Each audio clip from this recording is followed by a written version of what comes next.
Been watching ball with my big old brain and think the tape needs some explaining. Studying the stats to understand it. Hey, yo. Talk data to me. Talk data to me. What is up, y'all? It is episode 21 of Talk Data to Me. And man, I'm super excited about this show today because we're really digging into NFL trends. You guys know what's been going on with defenses over the last several years. How are the offenses trying to evolve? What are the results that they're getting with that evolution? And then ultimately, like, what are the fantasy football implications? But man, there's some really big stuff going on here. We've got Matthew Freedman joining us, but man, plays Freedman down. The lowest plays per game for offense in 26 years. I went back to 2000 and then I stopped because True Media's data that we get, we've got really good data back to 2020. But man, the lowest in 26 years. Rushing attempts are up. Teams are running the ball more with the way defenses are playing. Passing yards per game are down, the lowest since 2006.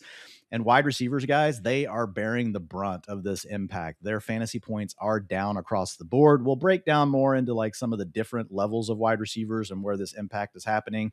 But tight ends, man, they are the beneficiary. They are trending up. But is there something actionable there for us in fantasy other than what we've already been doing, which is drafting the elite tight ends early? We'll get more into that. And then running backs are also up. At least the top running backs are Freedman, which we will break down. So our goal today is, okay, let's look at all this. What's happening? What are the trends that we think might be sticky? What are the trends that we're a little more worried about? And then, like, how do we make this actionable for fantasy players? Obviously, it's going to have impacts on our projection models and things like that. But I got a zinger for you to start, Freeman, because when we get like these changes that are going on, and we've got the kickoff rule changes over the last 2 years, starting field position is up over these last 2 seasons. So the NFL is getting what they wanted from that. But how much do you buy into league trends? And are there certain things that you're looking for to help you really decipher, right? Is this a trend or is this something that might just be variance? Because that really informs the way that we're going to then think about the upcoming season and how much we want to take these things into account. Yeah, great question. And side note, you mentioned 2006. That's the beginning of the passing renaissance with Drew Brees in New Orleans. So 2006, that's a very distinct point in time. The question of, is this trend? Is this variance? I try to analyze like the cause, right? This thing that has changed, can I logically pin it to something else that, what came prior and that reasonably could result in what we're seeing now? And so starting field position with the kickoff rule, a very clear change.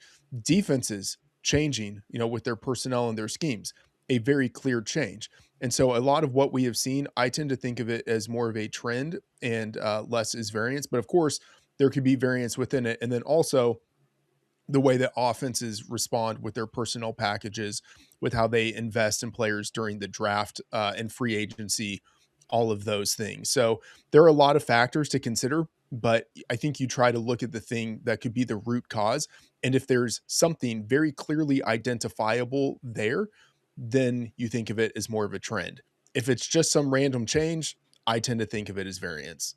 Yeah. And I think we're really on the same page. And I think, seeing what defenses have done really starting in 2021, the part of it was already starting to emerge before that, but we've really seen this downward trend in passing yards per game starting in 2021 and looking at the way defenses are playing. And defenses were really, what's fascinating, Freedman, is like we play this game of fantasy, but really it's still about what's happening in the NFL and understanding what's happening with these teams. But you had Sean McVay really burst onto the scene with 11 personnel. And then more and more teams started saying, okay, we're going to value wide receivers more. We're going to put more 3 wide receivers on the field. It's a copycat league.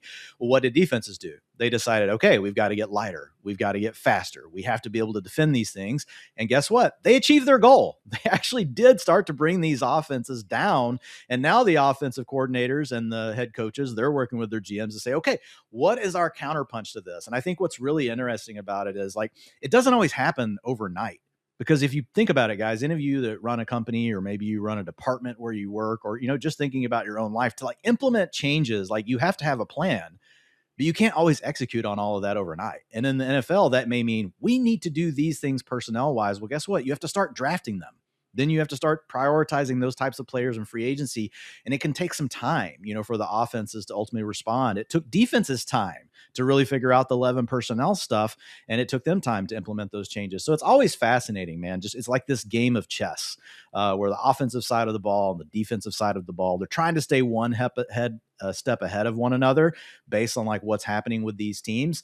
But ultimately, like, this creates like the evolution in the game. It brings about innovation. Sometimes it just brings back history, right? Where teams go back to something that used to work in the past that we thought was dead and gone, and now it's back here. But let's start I think our goal here today, guys, like, we're going to break each one of these things down, but we're going to start at the league level, right? And we're going to talk about what's happening at the league. Then we're going to jump into the positions, and we're going to start to analyze what the impact has been there in a fantasy perspective, the way we handle projections, things like that. But then ultimately, like, so what are our takeaways? Like, we're going to have takeaways for, things that we do on a day-to-day basis, Freedman, with projections and things like that. But as we start to think about drafts next year for fantasy, like, what's actionable from this, and how might we be able to use it to get an edge in fantasy football? So let's dive in to some of the league level trends that we're seeing. Freedman, starting field position is up. We talked about that a little bit, but on average, it's at your own 30.7 yard line. That's the highest since 2004. And so we've really got a 3 year. So if you look at 2023, before the rule was implemented, 28.8 yard, your own 28.8 yard line was the average. Then it went to 30.2 this last year. Some more tweaks to the kickoff rule to get more returns, 30.7. So that's a dynamic that's in play here. That also, as we look at the sample sizes that we evaluate later, this was kind of a driver for me. Like, what is a rule change that's happened? And maybe we just look at these last 2 years. We'll talk about some of the other aspects. But offensive snaps per game, I mentioned a minute ago, 61.3 per game, the lowest since 2000, a 26-year low. Last year, 62.3, Freedman. That was the 24th lowest out of 26. So it's not like it's just this one game little thing. We've now got a 2-year trend on offensive snaps being down. Yeah. I think obviously part of it is the enhanced starting field position. Yep. Some of it, I think, is that you have fewer coordinators and quarterbacks who really want to play at a fast pace. Like, some of those quarterbacks are just no longer in the league. So I think pace is slowing down a little bit.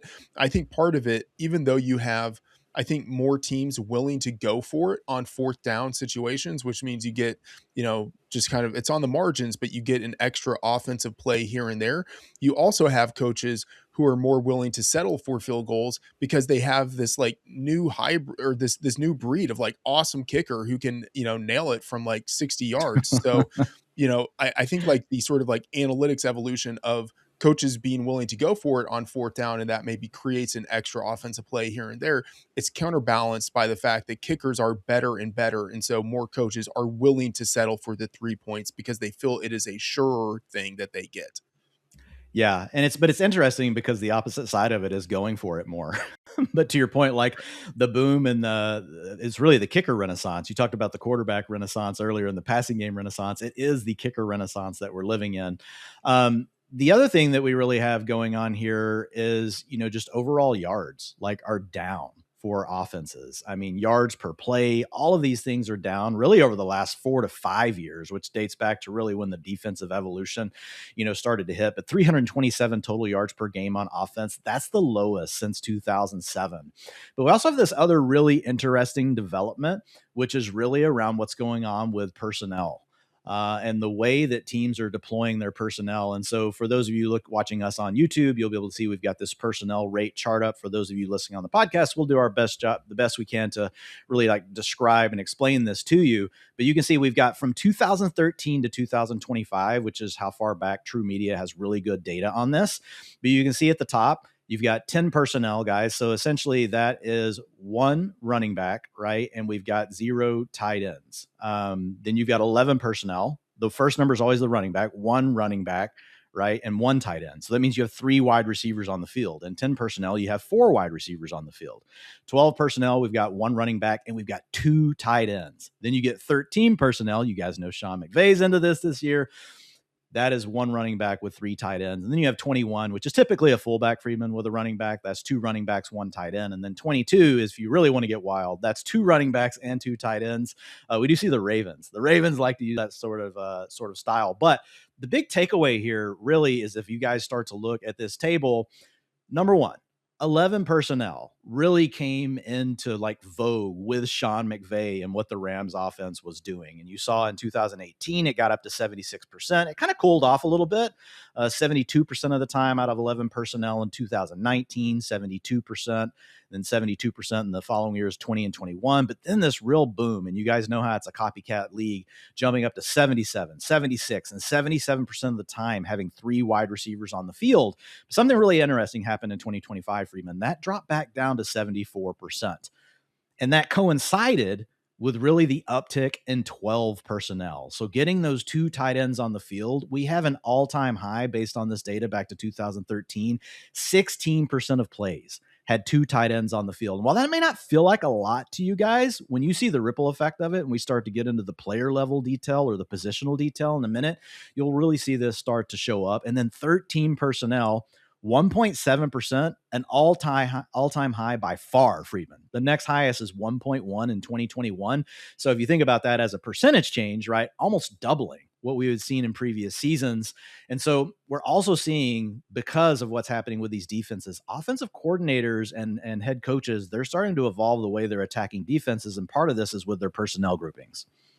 Yeah, absolutely. And, now seems like maybe the time to mention that this is kind of backed up by what we've seen in the NFL draft. And this is anecdotal, but I will say that teams, at least, kind of by my reckoning of this, have invested more in the tight end positions recently. And, I'd say specifically invested more in like the guys who end up being their tight end twos. And so if we look at 2023, there were 9 tight ends drafted in the top 101. And so someone, one of those guys is Dalton Kincaid, a first rounder. But then there were a ton of guys drafted in the second round. Someone like Luke Musgrave, Luke Schoonemaker, Michael Mayer. These guys are now your tight end twos. In round 3, you had Darnell Washington. You also had Tucker Kraft. So there's just teams putting more into the position. 2024. And the same year they drafted Luke Musgrave. Exactly. The Packers. Yeah. Exactly. They double dipped the way that the Ravens have double dipped for years at the tight end position. Like multiple times in the Ozzie Newsome regime, they were drafting multiple tight ends in the same year. 2024, in round 4, Jatavian Sanders, a starter. Theo Johnson, a starter. AJ Barner, a starter. You had the Chiefs, even though they already have Travis Kelce and Noah Gray, also drafting another tight end in the 4th round. And then this year, the 2025 class, potentially like an all-time great tight end class. Very good class. With Loveland and Warren in round 1. And it goes all the way to round 5, where you have someone like Aronde Gadsden. Yeah. And Harold Fannin obviously adding. And then like Seattle, you just mentioned AJ Barner, they turn around and they go back to the well with an Elijah Arroyo. So talking back to like really those tight end twos. Now, I think your real key here is you just wanted to bring up Luke Schoonmaker, like and trigger me and go back to our live draft reactions that season of you and I as Cowboy fans with Mozzie Smith and Luke Schoonmaker. Cheers to you, Luke Schoonmaker. I hope that I just honestly, we're Cowboys fans. So we wish the best for you and hope that you do suddenly break out. But I'm with you. And so we're getting this change in personnel shifts. There's a ripple effect of that. We'll talk about that more in a minute, but let's focus on passing for a minute, like at the league level, Freedman. So here's the continued evolution. Drop back rates are down. Okay. So we are down to 59.2% this last year. 2023 was 60%. 2024 was 59.5%. So we've really got a trend that offensive coordinators are saying, okay, great. You're going to have light personnel. You've built teams to stop our 11 personnel, and you've succeeded in that, right? Passing yards per game are down, Freedman, 209.7 yards per game, the lowest since 2006. We talked about that earlier, but the passing attempts themselves are down 32.1. That's the lowest since 2006. So teams are saying, we're going to run the ball more. We're going to use our tight end personnel packages to help us do that. If you want to stay in nickel, maybe we run the ball. You want to bring out your linebacker, maybe that's whenever we decide we've got you in a situation where we actually want to throw the ball because we think that we have a mismatch with our tight end 2 or our tight end 1. What's interesting, though, is we have seen a small resurgence over the last 2 years, Freedman, as far as touchdowns per game for quarterbacks. 1.39 in 2023. That's 17th out of 26 seasons going back to 2000 in true media. But in 2024 and 2025, 1.49. That's tied for ninth best. So it does seem like offenses, and maybe some of this comes back to having bigger personnel with the tight ends and things once you get down in the red zone. But it does seem like, even though the yards are not back, that the offensive coordinators have figured out a little bit about how to attack these defensive packages and how to put up more points in the passing game. Not quite back to like the good old days of where we were as far as passing touchdowns per game and like in like the biggest years we've seen, but still two seasons in a row tied for ninth. That's pretty good.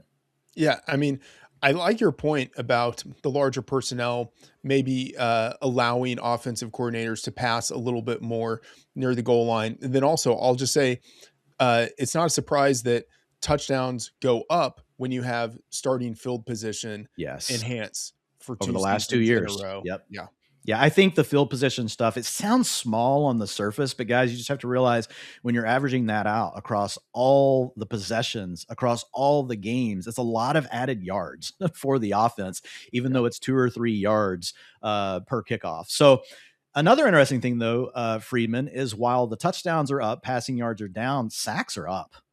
Defenses are getting after the quarterback, which partially makes sense. Defenses have really invested in pass rushers to stop these pass-heavy teams. So whenever teams do decide to throw the ball, they are getting sacked. We've got a 6.9% sack rate in each of the last 2 seasons. That ties for the 22nd worst, over these last 26 years. So 22 being a higher number, right? Because a lower sack rate would be ranked like first. Yeah. And then scramble rates, man, Freedman, those are also up 5.1, 5.3. And last year, 5.6% of dropbacks resulted in scrambles, by far the most we have ever seen in the history of the NFL. And I think all of these things also come back to squeezing passing yards. We've got field position improving, so there's less passing yards to go around. We now have more dropbacks resulting in sacks. That means another pass attempt off the board. And then the scrambling. So with quarterbacks scrambling more, that also means more dropbacks are actually turning into run plays instead of pass plays. So I think when you put it all together, it's kind of like all these little things together. It's not just the defensive evolution. That's part of it, but it's all these little things stacking up together that are leading to this depression of passing yards per game. Yeah. And I would say also the quarterback position. Think about the infusion of young quarterbacks that we have seen into the league over the past 5 years. And going along with that, some of the kind of all-time great veteran quarterbacks who have left the league over the past 5 to 8 years. And so the newer breed of quarterback, not going to be as good at avoiding the sack probably, and also going to be likelier to scramble. So I think not a surprise that we have seen those numbers go up. Yeah, and what's interesting, we'll show this guys to you guys here in a little bit. It's really across the board, quarterbacks are scrambling more. Obviously, there are still like some statuesque exceptions to the rule, like a Matthew Stafford, a Joe Flacco, but even their numbers were up a little bit this year. But really, across the board, it's also one of these situations. They could also just be coaching it, Freedman, because we know that you can add EPA to your offense through scrambles in the right situations. And we saw it with Justin Herbert this year, even though the offense, kind of fell apart. We saw it with Baker Mayfield last year. He continued that into this year. Obviously not as much success for the Bucs this year, but Drake May, another great example of, especially when you face these good defenses, like when you're facing the Chargers, then you have to face the Texans, and now you got to face the Broncos. Those guys are taking away the first and second read a lot. And so to have a quarterback that can get through those progressions and decide to take off, especially if the defenders have their back to them in a man coverage type situation, I think we're seeing quarterbacks take advantage of that more. So let's talk a little bit about rushing, and that excludes scrambles, guys. So we're just talking about design rushing attempts here and what's going on. And obviously you can guess it. We've got passing dropback rates are coming down. So what does that mean? That means design rushing attempts are up. 2023, 39.7%.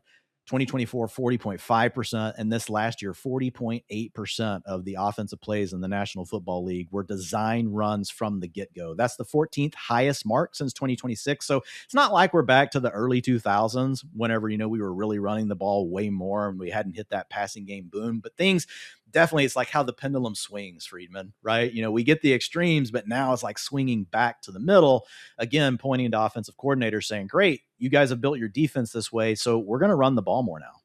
Yeah, absolutely. And, when you take into account fewer plays per game in general, and then more dropbacks turning into scrambles and sacks, it makes the enhanced running game seem all the greater because we have the decrease in passing.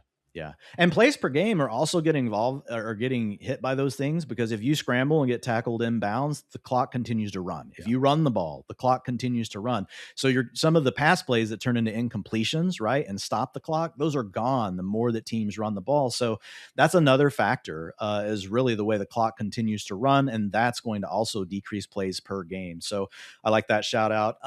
If we look at design rushing yards per game, like they're pretty steady, Freedman. It's kind of middle of the pack, but in 2025, we did see 117 rushing yards per game. That's the 7th best since the year 2000. And if we look at 2024, 120 yards per game, that's the 2nd best. So the last 2 years, we have had 2 of the best years, 2 top 7 years in the last 26. That's kind of saying something. I get it. We're not running the ball as much as we did in those years, but teams are being much more efficient with the way they're running the ball. And I think part of that comes to the way defenses are built. They're not built to stop the run. Yeah, absolutely. And so I wouldn't say it's a running renaissance, but I think someone like Derrick Henry kind of like embodies this, where it's like, this is a guy who stayed relevant far later into his career than people would have expected. And some of it is he's just running against lighter boxes. He's running against defenses that are encouraging the run. And then he's also playing with Lamar Jackson, a running quarterback who helps to open things up. But, it is a situation where runners are actually, like, your top tier runners are able still to make hay, even though the defenses are having, I wouldn't say having their way with offenses, but the defenses are tamping down what the offenses are able to do. Yeah, and the defenses are inviting the teams to run the ball with how deep they're playing their safeties, the 2 shell looks, all the things that you guys hear about. But you're seeing the average depth of the deepest safety on the field at the snap of the ball, like, is as deep as it's ever been. And so that's inviting these teams to run the ball. It's also giving them an advantage in numbers. And maybe this tight end personnel stuff is also playing a role, because if the defense stays a nickel, now you've got an advantage in the game. But if we look at the last 2 years, Freedman, 4.4 yards per carry on design rush plays. Now that does include quarterbacks, not just running backs, but it's on design carries alone. Those 2 years tie for the 2nd most back to the year 2000. So the efficiency is definitely up. And whenever you get efficiency up, you're getting more yards per play on the ground. It makes sense. And you're also running the ball more. The touchdowns are up, Freedman, for rushing. So design rushing attempts per game, touchdowns per game, 0.94 each of the last 2 seasons, also tied for the 2nd highest mark since the year 2000. So while the attempts aren't back to that level, the touchdowns are. Yeah. And I would say some of that is the efficiency in the running game. Some of that is also just, hey, we're starting 2 to 3 yards closer to the end zone each drive than we were 2 years ago. But yeah, I mean, it's a great time to be a top tier running back in the NFL. Yeah, I think the other thing going on here is if you look at goal to go efficiency, it does feel like the offensive coordinators are starting to get a grasp on really how to punch the ball in and what these defenses are giving them, because goal to goal efficiency, 74% in 2024, also 74% in 2025. Those also tie for the 2nd highest marks on record back to 2000. So I think this is just one of those deals where it's the advantage that the offense can get with size, because they know the way these defenses are built. And we're seeing the running backs get more, or actually just quarterbacks and running backs on design rushing attempts, more efficiency. Part of this is also Josh Allen and Jalen Hurts are a major component of this. These 2 guys are like so hard to stop, but now we're seeing them do it with tush push, Freedman, on tight ends. Yeah. Right. I mean, so that's part of this as well. Like the idea of the tush push and what it's done is definitely a factor in what we're seeing here. I think some of it is you have more coordinators who are becoming situational savants. I would say, like, in the old days, it would have been like, okay, we've got like 2 to 3 really good offensive coordinators. And it's like, okay, you have your Sean McVay, you have your Shanahan, right? But now you also have, even I'd say, like Joe Brady. I don't think he's a great offensive coordinator, but at least in the red zone, he knows, oh, I have Josh Allen. That's a cheat code. I just press this button and I win. It's the same thing with Jalen Hurts. And then you have someone like Liam Cohen. You have kind of more ascending offensive play callers who I think have gotten better relative to the play callers of 10 years ago, getting better at thinking, okay, this is a really high leverage moment. I need to have my go-to package of plays where we have a high probability of success. So I think you have more play callers who are situationally aware and able to kind of hit the easy button for their guys to have success. Yeah, and I also think that like this is where analytics also plays a role, right? Because analytics, like if you're doing it right with your team, it just allows you to get so much more done, right, in a week. Because it's not just your coaching staff, it's also your analytics staff, and they can bring these trends to the coaches and help them really more quickly decipher like, okay, like what are the opportunities against this opposing defense? And it doesn't all just fall on the offensive coordinator, right, or just the offensive coaching staff. You also have the analytics department helping to supplement that, where with the teams that have that working right. With some teams, like there's still not the perfect marriage between the coaching staff and the analytics departments, but I think that chasm is like closing every single day, and those two things are becoming more integrated. So I think it's just such an interesting thing. So let's dive into the positions, Freedman. Obviously, we'll just go ahead and start with quarterbacks. And for those of you watching here on YouTube, you're going to see this table pop up. And essentially what we've done is you'll see in the top, you'll see 2021 to 2023. That's our baseline sample that we're comparing against. So Freeman and I talked about this and we thought like, really, what's the best sample to compare to? Like we could have said back to 2011 through 2023, and then let's just look at 24 and 25. But we thought really the most reasonable way to do it was let's look at really when like the downfall of the passing game started to happen based on defenses finally getting the personnel to be able to respond. And really that was in 2021. So 2021 to 2023 is our baseline for the sample.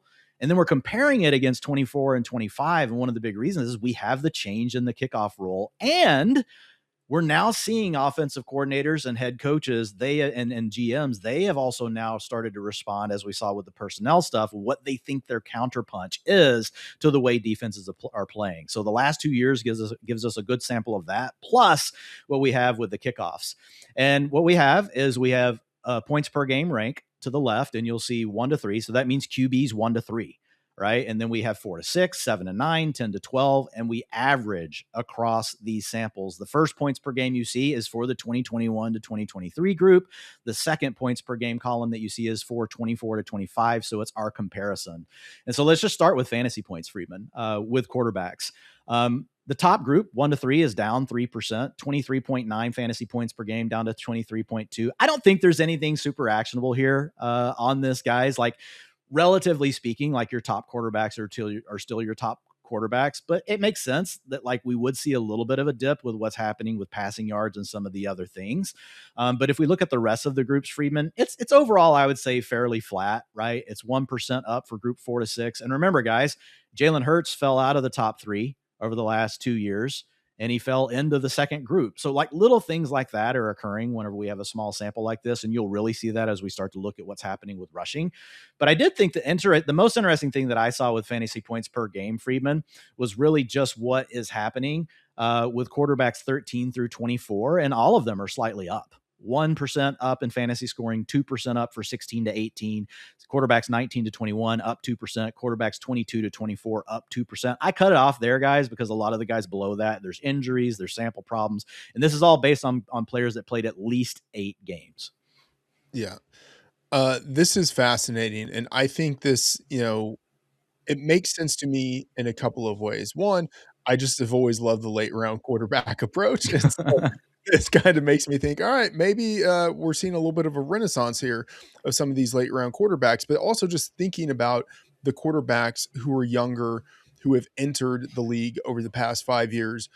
Almost all of them have at least some running capability. And I think it's the rushing that, not only just naturally juices the quarterback fantasy production, but I would say increasingly in the modern NFL, it's the running that allows them to sustain drives and to just kind of keep on accumulating production in general. Yeah. And I think part of it also comes back to just generally speaking, with a few exceptions, all quarterbacks are scrambling more.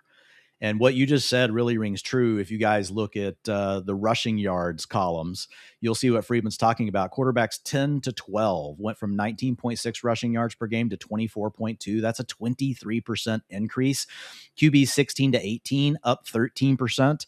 If you look at QBs 19 to 21, up 85%. QBs 22 to 24, up 81%. So these players, with what's happening with scrambles, and it's not the young players are part of it, to your point, and the influx of talent, but even guys like Baker Mayfield, right? Yeah. There and CJ Stroud is a younger talent, but didn't scramble in college. Now scrambling more this year. So I think you also have just the factor that you're playing more defenses that can cover your wide receivers for longer based on the way that they're built. And so just scrambling more often actually just makes sense whenever you think about these quarterbacks. Yep. Totally agree.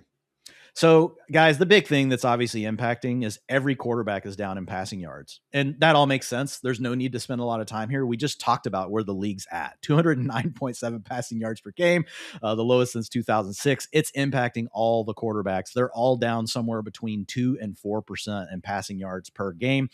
I think that's a trend that for now, Freedman, we can expect to stick. We'll talk a little bit, the offensive evolution is happening with what they're doing with tight ends and things like that, but we're not ultimately seeing that result yet in more passing yards or more total yards per game. Yeah. I mean, we're going to talk more about kind of how we think about some of these trends and extrapolating it forward. But yeah, I would say I look at this and I say, that's a trend that feels fairly sticky to me. Yeah, and it's not the most actionable trend, to be honest, because really it's relatively impacting everyone. It's impacting all the buckets. So I think really what this comes down to, we still want the dual threat quarterbacks, Freedman. If we look at the rushing touchdowns, you guys that are looking, you can see the numbers are all over the place, which is what we would expect with rushing touchdowns because touchdowns are just high variance anyway. But you can see that QBs 1 to 3 are down 22%. But I'll tell you guys what that is. Jalen Hurts fell out of the 1 to 3 bucket down to the 4 to 6 bucket. So he split over this 2-year sample. If we put Jalen Hurts in the 1 to 3 bucket, Freeman, we would see really the top two guys, Josh Allen and Jalen Hurts, are really driving this in both of these buckets because of the way they get used around the goal line. But overall, like where we're seeing the increase in rushing attempts, it's not quite as predictive for the touchdown stuff, which you guys would expect, but we are seeing a little bit more as far as the rushing touchdowns go across some of the buckets. But I think the big takeaway here is I think Josh Allen right now kind of stands in his own tier, Freedman, because he's still proving he can do it. We at least have questions about Lamar Jackson. Not to get too deep into player takes here, guys. We have a question about Jaden Daniels and his health.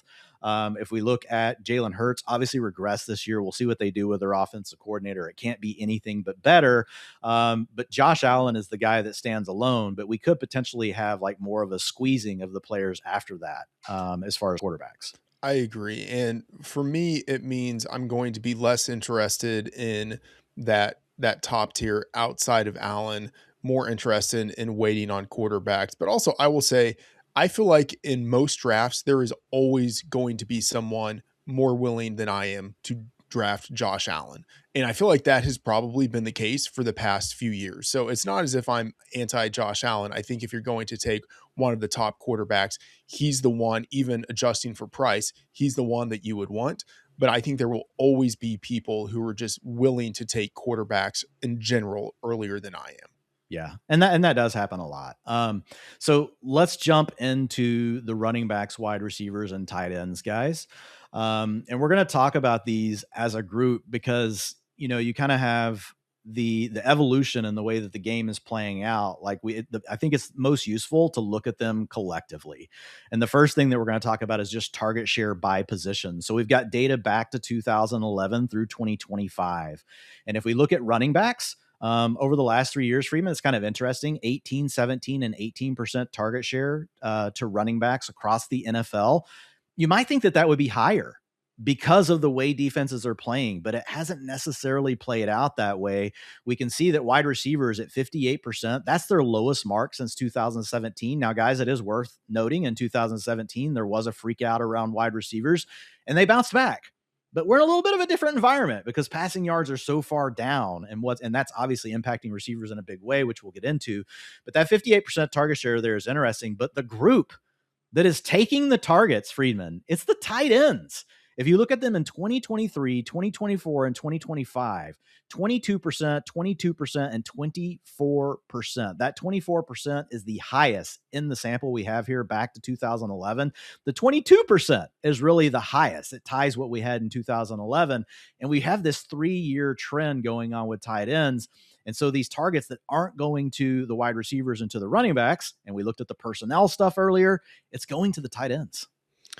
Yeah, and this is a really fascinating trend to me. And I want to kind of talk a little bit about how we think about projections with this, Yeah. because spinning this forward to the future, right? There will be some people who look at this and say, okay, tight ends were at 21% each year from 2019 to 2022. And then in 23 and 24, each year, 22%. And then in this past season, 24%. So there would be some people who would look at that and say, well, we need to project this trend forward. So that means for 2026, we should be projecting tight ends at like 25%. There would be other people who would say, let's just stick at 24%. And then there would be other people who would say, let's maybe go, between 22 and 24%. Let's sort of buy into the trend, but say that we come back just a little bit from this high point. I have a sense of where I'm going to be. I'm curious as to where you think you might be. And then also, I will say, I think some of my approach is also dictated by what I think other people are going to do. So as an example, I think the fantasy market in general might buy into this trend and might buy into it too much and maybe be a little bit too high on tight ends next year, which would make me think, okay, I just want to be sure that I'm not pushing into that trend and that I'm maybe a little bit more on the 23% side of this versus the 25% side. But what are your thoughts on all of this? Yeah. So I don't necessarily think that there's a wrong answer here, right? I think it really comes down to the way that you want to play it. The way our model would handle this today is it would give them 23%, right? Like the way we have our model weighted today, it would land right around 23%. But I could also see a case where you would want to project it at the 24 or even potentially higher because of the things you talked about earlier, that, okay, offenses responded by starting to invest more in the personnel groups, right? And then we've actually seen that take fruition on the field. They're now implementing their plan over the last 2 years. Obviously, the draft this year will have something to say about this. We'll see how teams behave with tight ends. I've collected all the data for the rookie supermodel guys and I've cleaned it, but I haven't done the analysis yet. Freedman's way ahead of me on what this tight end class looks like. I know there's one tight end projected for the first round, but I haven't looked beyond that. So I think the draft will play a role, but I don't think there's a wrong answer here. And the reason why I think that it would be okay to go with the 24 in this instance, like if we hadn't had the recent shift in the personnel packages, Freedman, like I could say regressing it, makes more sense. Yeah. If we hadn't had the investment in the players, and it's not just drafts, it's free agency. Look at the Rams. The Rams go out and draft Terrence Ferguson, and they also add Colby Parkinson in the offseason. Now, part of that was due to like worries about Tyler Higbee and an injury, but like they invested, they double dipped, right, from a standpoint of free agency and what they did in the draft. So they were kind of signaling like what they wanted to do there. The model will probably be at 23%, but I'll just say for those of you out there wanting to go with the 24, I think it's okay. I think when you start to push it to 25, I think that's where it starts to get dangerous, or if you were to go further than that.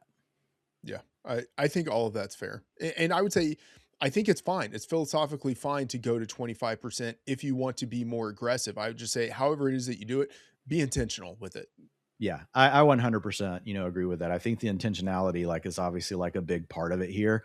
So let's take a look now. We're going to look at positional trends, guys.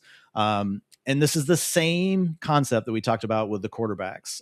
So the first number we'll talk about will be the baseline, which is 2021 to 2023 for whatever stat category we're talking about. And the second number will be comparing 24 and 25 with the kickoff rule change, as well as the evolution of offenses back against those first 3 years where the defenses had really started to take hold and push down passing numbers. So let's just look at fantasy points first, Freedman. We've got wide receivers are down across the board. Okay.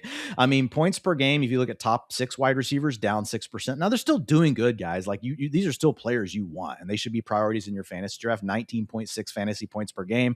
If you look at that versus the top 6 tight ends at 20.6, like those are good players to have. And I think that the top end wide receivers are still going to be very important.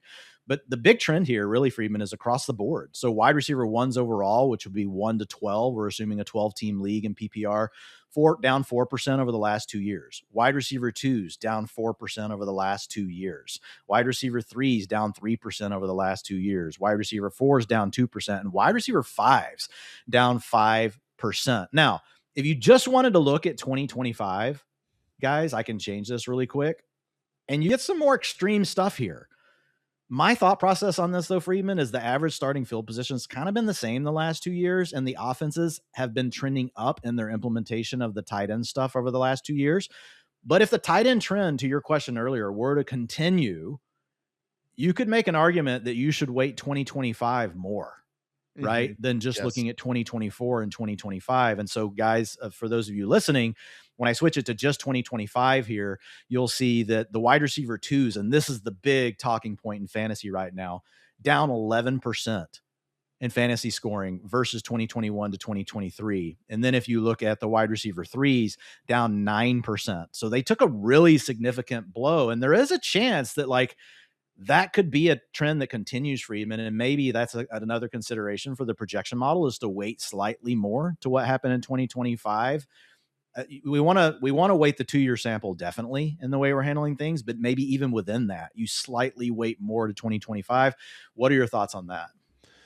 I mean, that makes sense to me given the trend that we've seen. And, thinking of if it's the number 2 or maybe even the number 3 tight end who's seen more action on the field, in more instances than not, the wide receiver 1 still stays on the field. It's going to be the wide receiver 2 or wide receiver 3 who comes off. And so it makes sense to me that those are the guys we see who are more impacted in the 2025 season. Yeah, I mean, and you're hitting on a big thing here. You just kind of tipped the hand. If you guys want to look at where the targets are going, it's the tight ends. Over the last 2 seasons versus the previous 3, tight ends 1 to 3 are up 4% fantasy points per game, 15.2 to 15.7.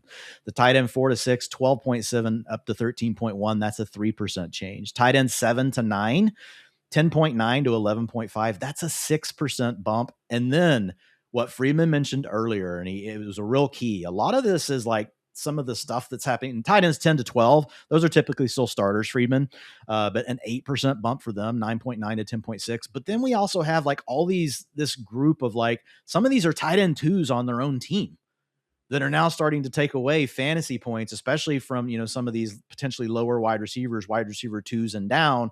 11% bump. Now, it's not super actionable because these are not guys that are going to make your fantasy team better. They went from 8.8 to 9.8. But they are impacting the wide receivers, right? In that final bucket, tight end 19 to 24 went from 7.4 to 8.2 fantasy points per game, also an 11% increase. So when we look at this and the fantasy points being down for wide receiver, part of it is the passing games that we've talked about, but it's also the tight ends are moving up.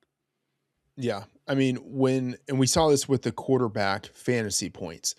Passing is down, running is up. And so there's still a way for the quarterbacks within this new defensive environment still to get their production. But the wide receivers, especially if tight ends are seeing the field more and more, wide receivers are the ones who are going to be squeezed. Yeah. And we're seeing that. The other thing that we have here, guys, running backs. Running backs are up in points per game. So running backs 1 to 6 are up 5% in fantasy points per game, 19.7 to 20.6 over the last 2 years versus the previous 3. Running back ones, so that's 1 to 12, 5%. And then running back twos, 13 to 24, they are up 2%. The rest of the running back groups are actually down some in fantasy points per game. But this also checks out for me, Freedman, because if we think about how split backfields are, we have a lot of committees going on, but the running backs that are getting a good majority of their rushing attempts, especially the ones obviously with the cheat code that are involved in the passing game, these guys are benefiting from more rushing touchdowns inside the 5-yard line, all these other team trends that we talked about. It's not surprising at all to me to see that trickle down to the running backs. Yeah, a lot of the RB3s, 4 and 5s, those are number 2 running backs on their team, sort of the pass catching. And they're sometimes specialty roles. Yeah, exactly. Yeah. So those would be the guys in a depressed passing environment who have their production impacted more. Yeah, because the targets are not going to the running backs as much. Right. And so, I mean, again, so I think that's a great call out. A lot of times those are specialty type backs. And so that's impacting. So we've talked about it on the surface. So we talked about points per game, but we wanted to take a deeper dive into this, guys, and start to look at some of the underlying data. and what's going on. Because like, as we start to think about the way we want to forecast and project and think about fantasy drafts, like we just kind of need to peel back the layers of this. And so I thought the clear starting place here, Freedman, is to look at routes. Like, are you on the field? Like, is that changing? And man, what we saw with wide receivers, and your point is valid. Wide receiver ones and the top 6 wide receivers, like they're impacted less, but routes per game, which can come back to passing plays per game, is a big part of this, right? And more because of the more rushing attempts, less plays overall, all the things that we talked about, almost across the board, wide receivers are down. So routes per game in the last 2 years versus the previous 3. Wide receiver 1's down 7%. Wide receiver 2's down 4%. Wide receiver 3's, we kind of have this weird anomaly, guys. They're actually up 1%. I don't think that's super actionable. Like, there's some just weird things. And remember, when we talk about wide receivers, we're saying where they finish in fantasy. Yeah. That doesn't mean they're their wide receiver 2 or they're their wide receiver 3 on their own team, which would honestly be another interesting way to look at this. And I actually have a view like that. I don't think it would be, I'm not going to worry about pulling it up here. But basically where I look at the number of routes players run per game, and then I use that, we use it for our projection model for even just to assign really where they are on their depth chart. But so just remember, guys, when we say these wide receivers, wide receiver 3s, we're talking about where they finish in fantasy, which would be wide receiver 25 to 36. But overall, the bucket's down, and wide receiver 4s down 8%, Freedman, wide receiver 5s down 11% in routes per game.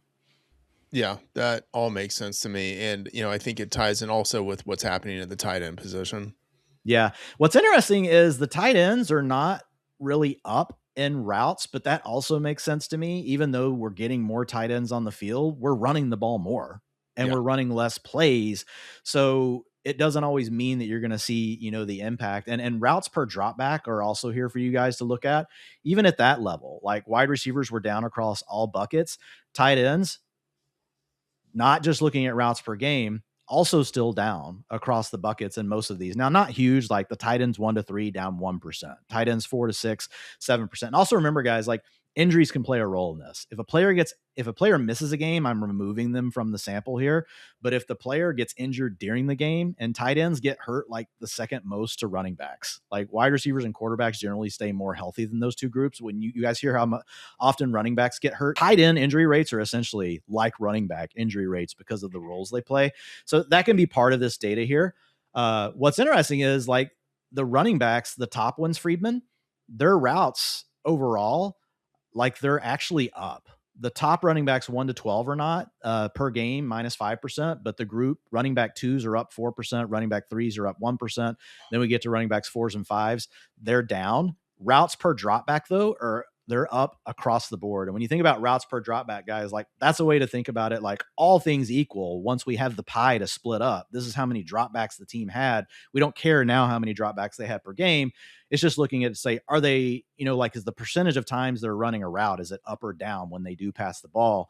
And running backs, even though they're not getting the targets, Freedman, they are running more routes. So something potentially, to think about. But I do think the problem there is like, to get targets in the passing game on a consistent basis, you need to be the type of running back that's not just catching swing passes. You've got to be more integrated like CMC is into his passing offense. That gets you into a situation where you can be the first or second read instead of the third when a quarterback just scrambles.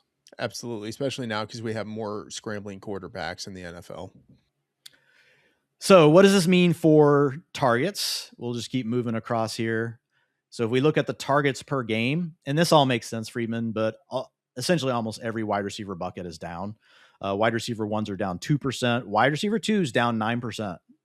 They are the most impacted group. So when we talk about like some really good analysis going on out there right now, guys, specifically, honed in on the wide receiver 2s, we'll talk more about how actionable like we think that is, but definitely you are seeing that in targets here, down from 7.7 targets per game to 7 in the last 2 years versus the previous 3. And then you also have down 7% wide receiver 4s and wide receiver 5s. But here's where we see the tight ends, even though it didn't show up in the routes, Freedman.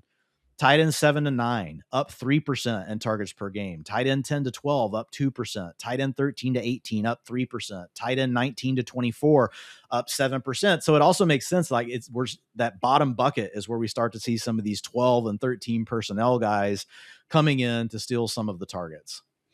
Yeah, and in terms of takeaways, we'll talk about this in a little bit, but I guess increasingly it just makes me think. I know every year we say at the beginning of the season or in the off season, "Oh, this is a really good tight end year. You can wait at tight end," and then by the end of the season, it's just like tight end Armageddon, and it's like, man, there's like only two guys this week I would want to start and be comfortable with, but I'll just step into the bear trap once again, just based on based on this trend, based on the influx of young tight ends that we've had over the past, we'll say 2 to 4 years, it feels like maybe this is a year where there are more candidates to jump into or to give kind of top tier type of production.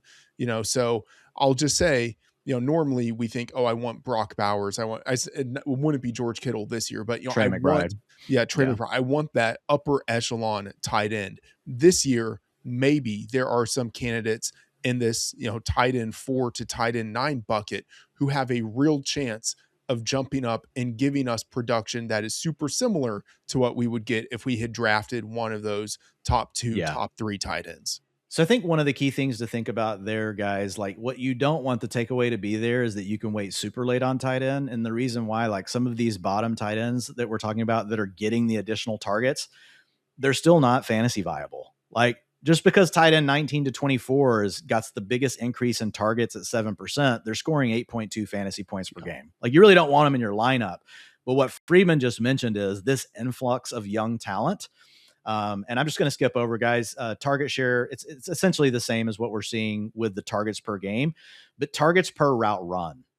And what's interesting is this little group, this second group of tight end 4 to 6 and targets per route run. The reason I like it, Freedman, I think it's a really good way to think about talent because it's leveling the fact that maybe someone didn't get more playing time. And we see that often with younger players, but an 8% jump in targets per route run for tight ends 4 to 6. And if you think about the guys that are going to probably be in that group next year, Colson Loveland, I think you could argue should be top 3 next year. But then even after him, you've got Tyler Warren, you've got Harold Fannin Jr., maybe Aronde Gadsden. He won't go as a top 6 tight end, guys. You get to draft him later. But we really are seeing the targets per route run up. And that's not just a talent thing. That's also back to what we talked about, that these offensive coordinators have decided that one of the ways to attack the way defenses are playing them is to throwing the ball more to the tight ends. And so I do think, to your point, like there's going to be like a little mini group of guys, like a tier after that top tier of several guys that flashed in the talent department. And then we have these trends going along with it that probably mean somebody like a Harold Fannin Jr., someone, maybe even a Rondé Gadsden, Tyler Warren, whoever it ends up being. I think one of these guys is going to break out like in a way that we wouldn't expect. Obviously, each one of those has their own issues with quarterbacks and things like that. We would talk more about that more, but I do agree with your overall sentiment on that, Freedman. Other thing real quick, guys, on targets per route run. And I like this because again, I think this is a good proxy for thinking about talent because it's normalizing. Wide receivers are still doing their thing. Their targets per route run are fine. 4% up for top 6 guys, 6% up for wide receivers 1 through 12, went from 25.7% to 27.2. That represents that 6% change. Wide receiver 2s, though, Freeman, are again the group here getting called out in the cohort. They fell from 22.4 targets per route run to 21.4%. So that represents a 5% deduction. But the other 3 groups all up. So it's not necessarily, and yards per route run, guys, is also another really good proxy for talent. And you'll see the same thing for wide receivers. They're not down in these departments. It's the fact that we've got less passing plays per game for all the reasons we've talked about. And now you have these tight ends also competing for some of the targets. But the thing I'll say here, Freedman, is that also means that we still have good wide receivers. Yeah. And so that leaves a chance also for a rebound for these type of players. For as much as we like the tight ends and what they're doing, it's not like we've seen a renaissance in the passing game where suddenly they're throwing for 240 yards per game. This evolution is occurring, and we still had 209.7 passing yards per game with the tight ends more involved. Yeah. And, we'll get to the takeaways, the fantasy takeaways soon, but I think this has pretty intriguing ramifications, at least for me, in terms of how I might be thinking about attacking early fantasy drafts. Yeah. So yards per route run, guys, you can look at it, when we look at it across the other positions, tight ends, even though the elite guys are down a little bit, like in some of the targets and stuff, yards per route run are still really good. Slightly down for tight ends 4 to 6, tight ends 7 to 9, but not a lot. 1.67 yards per route run down to 1.6 for that second group, and the third group 1.7 to 1.68. But if we look at the yards, Freedman, that's where, because obviously a big part of our fantasy points are coming from these yards. This is where receivers, right, with the depression and the passing yards, you just see it very clearly. And this ties back to the fantasy points we talked about earlier, but every single group except for wide receiver 3s down in the receiving yards. Wide receiver 1's down 6% from 85.9 yards per game to 80.7. Wide receiver 2s went from 66.6 to 63.5. That's minus 5%. Wide receiver 3s are the anomaly again, guys. They have a 1% uptick. Wide receiver 4s down 8%. 50.1 receiving yards per game down to 46.1. And then wide receiver 5s, 41.1 to 39.1. And on the flip side, almost every group in the tight ends, Freedman, are up. Almost all of them. Only one bucket is down out of the 6 that we look at for tight ends and receiving yards. Any other thoughts here? No. Yeah, it's just kind of we're just peeling back the layers, guys. So if you look at the running backs, you'll just kind of see it's all over the board. Basically, you have your elite pass catchers, and you guys know who they are. They're up 9% in yards per game. You're talking about your CMCs, players like that. But overall, the running back 1s are down.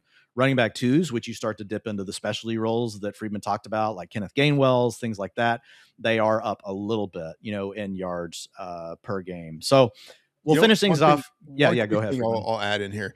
Thinking about the running back production in the passing game, and you mentioned Christian McCaffrey, it does make me think that, similar to 2017, where we had this down year overall for wide receivers, there were a lot of wide receivers who were impacted just by poor quarterback play, by injuries, different things like that. And Christian McCaffrey, you think about the 49ers, was a big beneficiary of this. You had Deebo Samuel traded in the offseason. You had Brandon Ayuk missing for the entire year. You had Ricky Pearsall in and out of the lineup. George Kittle out for a significant chunk of the year, which meant that the production pretty much had to be funneled through Christian McCaffrey, who had an awesome season. But, so there are these instances where, you can see the bigger league-wide trends, and then you see something like this and you think, well, that might just be a specific kind of variance that next year isn't as big of a factor. But it's also a very specific type of player that is so good as a receiver out of the backfield, and most running backs are not that. So we'll finish things up here, guys. A couple more categories, but receiving touchdowns. Okay for wide receivers, but the big thing here is look at the tight ends across the board. Tight ends 1 to 3 were down slightly, 2% in touchdowns per game, but tight ends 4 to 6, Freedman, up 13% in the last 2 years versus the previous 3. Tight end 7 to 9, up 15%. Tight end 10 to 12, up 16%. Tight end 13 to tight end 18, up 11%. Tight end 19 to 24, up 38%. And this goes back to what we talked about earlier with the touchdowns passing coming back up some, even though the yards haven't yet, and coordinators figuring out how to handle these defenses in the red zone. And part of that being using more of their tight ends. And man, we are clearly seeing that as much as tight ends can be, touchdowns can be a variance thing. I kind of lean into this, because it's hitting across every single bucket. And it also, to your point, that you made at the beginning of the show, is there something that we can look at logically to tie this to? And I think there is with the tight ends. I buy this because although it's, it's a trend here that we see for years, tight ends on a per target basis, a per reception basis, have been more efficient at turning those opportunities into touchdowns. Right. And it makes me think even back to, the DFS days, 2016, 2017, there were some players in tournaments who would go a little bit heavier on tight end, who would stack, and in their flex spot, they would put a tight end there because it's look, I'm just looking for something on the outer range of outcomes. This helps me differentiate, but tight ends are actually pretty efficient at turning opportunities into touchdowns. Right. And so something like this, I think, is actually fairly sticky. Yeah, I agree. I think when we look across all the data points that we've looked at, like there's a very logical story here. And again, it's not just the touchdowns. The other thing with the tight ends is we're seeing it across every category pretty much that we're looking at. The only thing that wasn't significantly up that was down was routes, but everything since then we've talked about targets per route run, the receiving touchdowns, the receiving yards, all those things are up. So it's also natural that the touchdowns would follow. Yeah. So real quickly, let's hit on the run game here, Freedman. And this ties back mostly to the big trends we talked about at the team level before, with teams are running the ball more. And so when we look at our top 6 running backs, they're up 3% in rushing attempts per game from 16.5 to 16.9. Running back ones overall, so running back 1 to 12 in the last 2 seasons are up 6%, 15.7 to 16.6 versus those previous 3 years as offenses continue to evolve. Things are a little scattered after that. And obviously, like, I think that makes sense to me, but you guys will kind of know, like, when you start to think about the archetype of player that you're looking at in fantasy, like which ones are actually getting carries, right? There are going to be guys that are in this running back 2 bucket that are actually getting more carries because they are the primary ball carrier on their team. They may get supplemented by a passing down back. So some of that stuff isn't the devil's in the details on these things.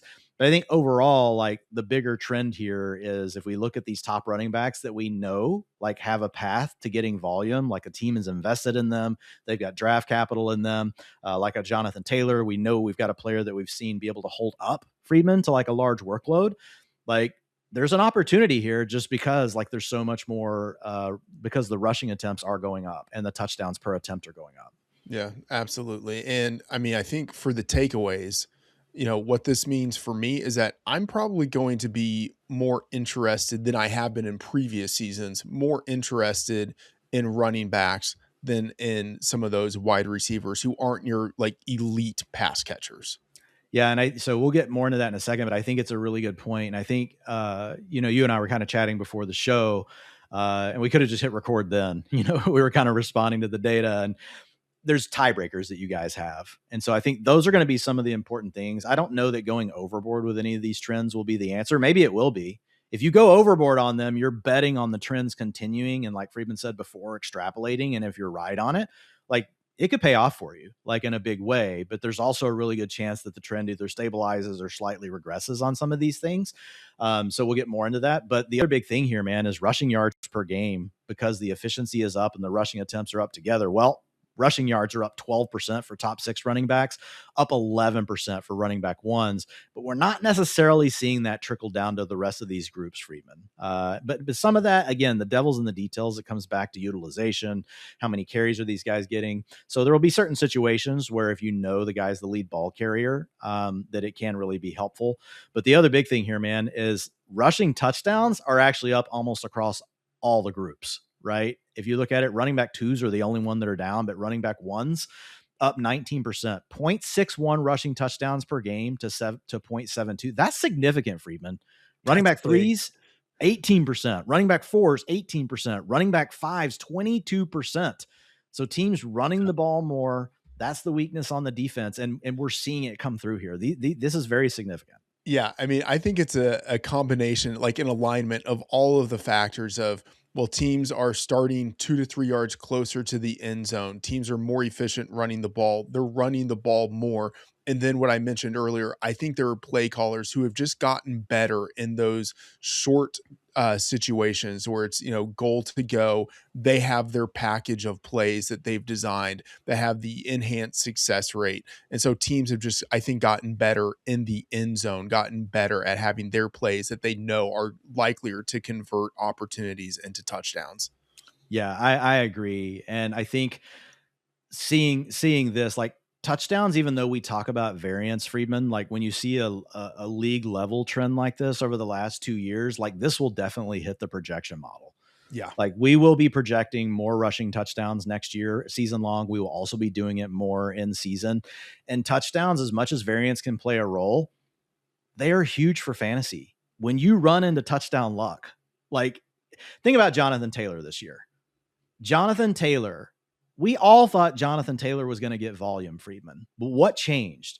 the Colts offense was just way better than any of us could have imagined, like for about 8 games. And then the injuries to Daniel Jones took hold, all those sort of things. But early in the year, the reason that Jonathan Taylor was smashing in fantasy wasn't because of the volume he was getting. Obviously, you have to have that, but that basically made him a second round pick where he should have gone.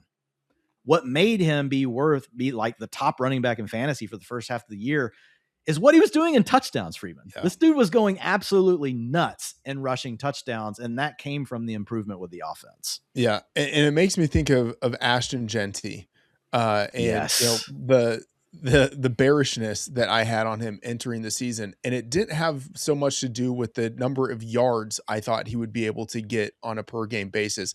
It primarily had to do with the number of points I thought his offense wouldn't score, and that would mean the goal line opportunities that he wouldn't have. And I think largely we saw that come to fruition. Yeah, I think when you look at Genty, and we'll see what they do with their offensive line. But like if they have massive improvements and they upgrade quarterback and they upgrade the offensive line, obviously the coaching changes are happening. Like it's one of these situations that could be very different in 2026. And we know this is a guy that's going to get the brunt of the workload. Yeah. And he's a plus in the receiving game as well. Yeah. Like down the stretch, guys, like we're talking about a guy getting 15 and 18% target shares like quite often. So Genty checks a lot of boxes. So let's kind of recap this, Freeman, and like let's go back, because I think when we think about actionable takeaways for this, like when I think about like season-long projections, which you and I, we're in our data meetings every week, we're talking about how do we improve that for the 2026 season, weekly as well as season-long stuff. I think everything we talked about here today, there's enough evidence that all these components will be hitting the projection model. What we're seeing with tight ends will be hitting the projection model. What we're seeing with rushing touchdowns and what we're seeing from top running backs will be hitting the projection model. The suppression and the way that we think about range of outcomes for wide receivers, like the floors are going to get lowered and the ceilings are going to come down a little bit. And obviously the median projections are going to come, not as much for the elite guys, but I think it's easy to see a way everything we just talked about like impacts all those things. I think where it gets a little bit trickier is to say, like, what do these takeaways lead you towards in a fantasy draft next year? Are there any real like super sharp edges or takeaways that you think you have where you're like, because of what I've seen, like I'm going to put a flag plant right on this kind of strategy or the way you're going to handle a certain position next year? Yeah. So before I get into the fantasy, I just want to say in passing, these trends also make me think from the betting perspective, kind of thinking about single game parlays. I might, and I've had this strategy before where I've had the single game parlay that bets on a guy scoring a touchdown, but hitting the under on his yardage to get that inverse correlation, which I think sportsbooks sometimes price incorrectly. I might lean all the more into that kind of approach, given that we have this trend of scoring and touchdowns staying steady and for running backs even going up, but for offensive yardage as a whole going down. So that might be something that I kind of look at from the sports betting perspective. Yeah, especially with the receivers, like because the receivers, the touchdowns were actually up across several of the groups while the yards and the targets and receptions were down. Yeah. So that might be something that I look at. And then from the fantasy perspective, I talked about this kind of here and there throughout, but I think that outside of Josh Allen, I'm probably going to be looking at your kind of, your third or fourth tier of quarterbacks, versus the guys who are kind of in those top 2 tiers. I do think that the kind of second or third tiers of running backs, so the running backs who might be available when those wide receiver 2s who are on the board, I think those guys are going to be fairly intriguing to me. And then I also think that the tight ends who are in your second and third tier, but who might have a chance of producing as if they are in that first tier, I think there might be more of those candidates this year who have a realistic chance of making that bump versus some previous seasons. So those are the early thoughts. And I will say, I know we don't want to have too many player takes on this, but that bucket of running backs going against those wide receiver 2s, some of those running backs are going to be really interesting to me. We talked about Ashton Genty earlier. I think someone like RJ Harvey is going to be in that group. I think Travion Henderson will be in that group. So basically, some of the guys who are second year running backs looking to make that leap, I'm going to be maybe more intrigued by them than some of the, oh, this is a wide receiver too, who I know. I have a pretty good sense of what he's going to be able to do. I'm probably going to lean a little bit more into that running back 2 bucket instead of that wide receiver 2 bucket, thinking that maybe I'm drafting this guy as my RB2, but he has an outsized chance of finishing as an RB1. So elite tight ends, like we've already been drafting high, Freedman, and I think we still can, right? To your point, I agree with you that there is going to be a group that's very interesting there, but still, if it comes down to Trey McBride versus T. Higgins or something like that, I think I would just take Trey McBride. Absolutely. You know what I mean? Yes. But the question that you kind of triggered this earlier, and I kind of followed it away from when we got back to this, is there the potential with what we're seeing for tight ends? Because we know the lower guys are taking away the targets that are kind of making the wide receivers muddled, but not enough to make the tight ends themselves valuable. But is there a potential scenario with what we're seeing league-wide trends, the way these coordinators are attacking defenses overall? Is there a potential where you might go with what some people like to call the bully tight end, where you take a Trey McBride and then you turn around and instead of taking a wide receiver 3, you take Harold Fannin to play in your flex spot? Yeah, I mean, I think that would be possible because what we saw out of Fannin this past year as a rookie, mind you, what we saw out of him this past year was pretty intriguing once he became kind of like the full-on starter without David Njoku. So if I have this idea of, maybe I am able to get sort of 2 stud tight ends, yeah, it's intriguing to take that shot. You're also taking away one from the pool. Yeah. Because as much as tight ends are up, there's still so many that are really have the talent profiles to turn into like these major booms. But yeah, that was just something that I was thinking about. And I'll say I would definitely do it with McBride and Loveland.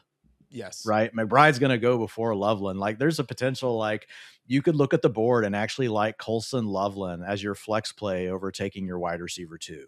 Yes.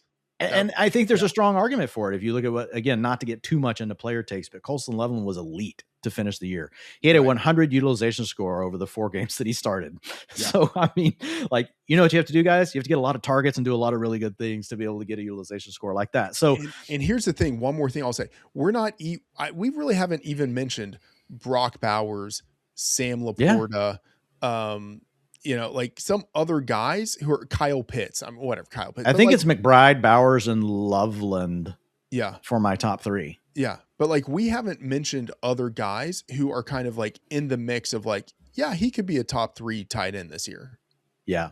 And I think those guys all have interesting profiles that give them a chance to compete with wide receivers, especially if this depression continues to happen with the wide receiver 2s and below.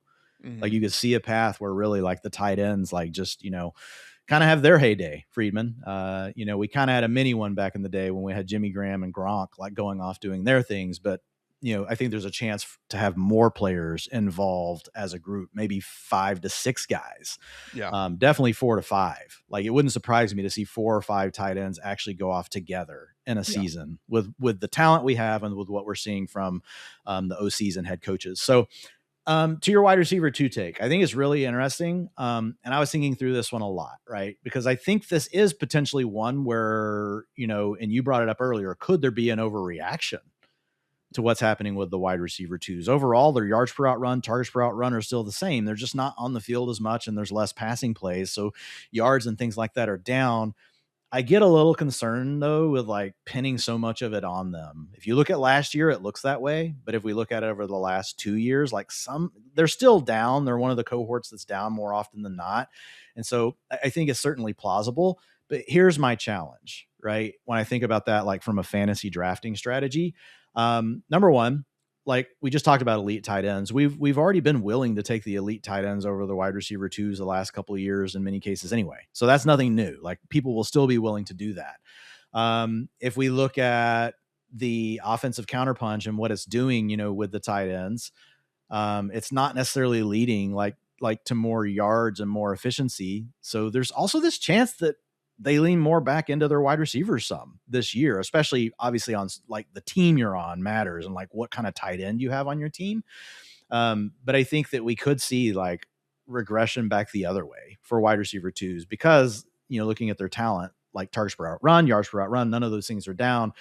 And my challenge is like, what do I take over the wide receiver two if it's not an elite tight end? And my one issue, I do agree with you. I think in tiebreakers, it comes down to the running backs. And my question though, is a lot of times when you get to the running back twos, you don't have a guy that's also a prolific pass catcher. You have someone that might be doing it on the ground. And yes, those things are up. Yards per carry, yards per game, touchdowns. And clearly coordinators are leaning into that trend. But man, running backs, we just know they're so fragile. These guys that don't catch like Chuba Hubbard, it happened to him this year. Rico Dowdle just essentially took his job for a period of the season.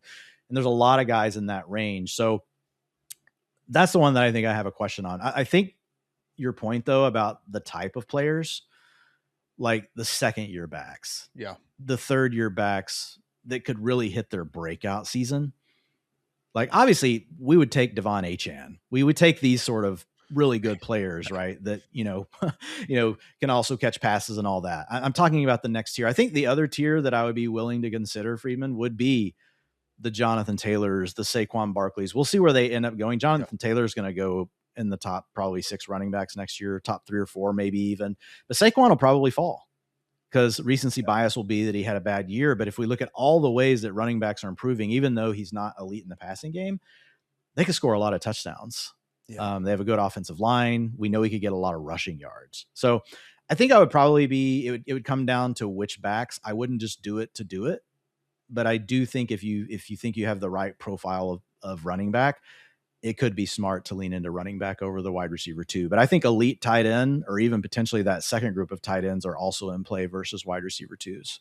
Yeah, I agree with you. It will depend on the specific running back who is in that bucket. But, Dwain, just draft the right players. Yeah, I know. It's so simple if you just draft the right players. I drafted Trevion Henderson this last year a lot, Freedman, and that wasn't necessarily right. And Ramondre is looking really good this year. So maybe I'm just scared. I mean, you were just 1 year early, Yeah. Well, that's typically the way that it works. I will say I will typically go back to the well. So, okay. So I think this is a good summary. QBs, right? It's kind of Josh Allen in his own tier. Otherwise, things could be down a little bit. Really, with wide receiver twos, we have to embrace that there could be something here, guys. And really, wide receivers overall are down. So in tiebreakers in the right situations, potentially leaning to running back, where historically you might have said, no, I'm just going with the wide receiver here. And then I think the elite tight end and that second tier of tight ends, I think, are high priorities. And the one final thing, you guys know this, we've said it multiple times, just because those low end tight end ones are all really up, or low end tight end twos, they're the ones taking some of the targets and muddying things up for the wide receivers. Like that doesn't really help us in fantasy. Like it just hurts the wide receivers and gives us a tight end that we can't use in fantasy.